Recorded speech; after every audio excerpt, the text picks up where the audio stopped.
நடிகர் விஜய் ரமலான் நோன்புல போய் கலந்துக்கிற போகிறாராம்.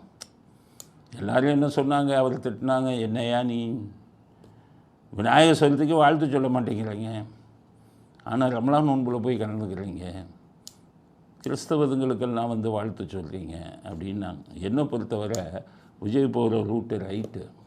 ரமலானுக்கு வாழ்த்து சொல்லுங்கள், நீங்கள் கிறிஸ்தவ இதுக்கெல்லாம் வாழ்த்து சொல்லுங்கள். ஏன்னு கேட்டிங்கன்னா, கிறிஸ்தவர்கள் இஸ்லாமியர்கள் இவங்க தான் மைனாரிட்டி ஓட். அது கிட்டத்தட்ட 10-15% மேலே வருது தமிழ்நாட்டில். இவங்க 2 பேரும் தமிழ்நாட்டை வந்து நிர்ணயிக்கிற தலைவிதியை நிர்ணயிக்கிறதுல இவங்களுக்கும் ஒரு பெரிய பங்கு உண்டு. மற்ற 80-85% வந்து அவங்க இந்துக்களாக இருந்தாலும் 15%க்கு மேலே 2 பேரும் வராங்க. இந்த ஓட்டை வச்சுக்கிட்டு தான் ஸ்டாலின் ஜெயிக்கிறார். அப்போ இவங்க என்ன பண்ணுறாங்க, பாஜகவை பார்த்து பயப்படுறாங்க. நம்ம சிறுபான்மையினர் பயந்துட்டு என்ன பண்ணுறாங்க, என்ன அயோக்கியத்தனம் பண்ணாலும் சரி, அக்கிரமம் பண்ணாலும் சரி, ரவுடித்தனம் பண்ணாலும் சரி, லஞ்சம் ஊழல் பண்ணாலும் சரி, குடும்ப ஆட்சியை வச்சுக்கிட்டு அக்கிரமம் பண்ணாலும் சரி, மைனாரிட்டி இவங்க சிறுபான்மையினர் பாஜக வந்துருங்கிற பயத்தில் திமுகவுக்கே ஓட்டு போடுறாங்க.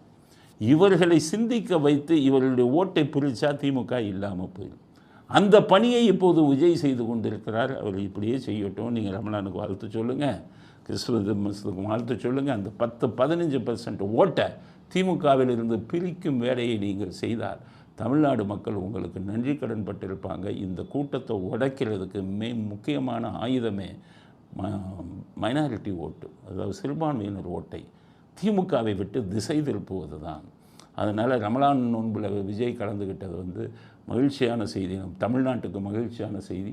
காரணம், இஸ்லாமியர்களின் பெரும்பகுதியான ஓட்டை நீங்கள் வாங்க வேண்டும், கிறிஸ்தவ மக்களின் ஓட்டையும் வாங்க வேண்டும். இந்த 15% ஓட்டை வாங்கிட்டீங்கன்னா திமுகவுக்கு தோல்வி உறுதி.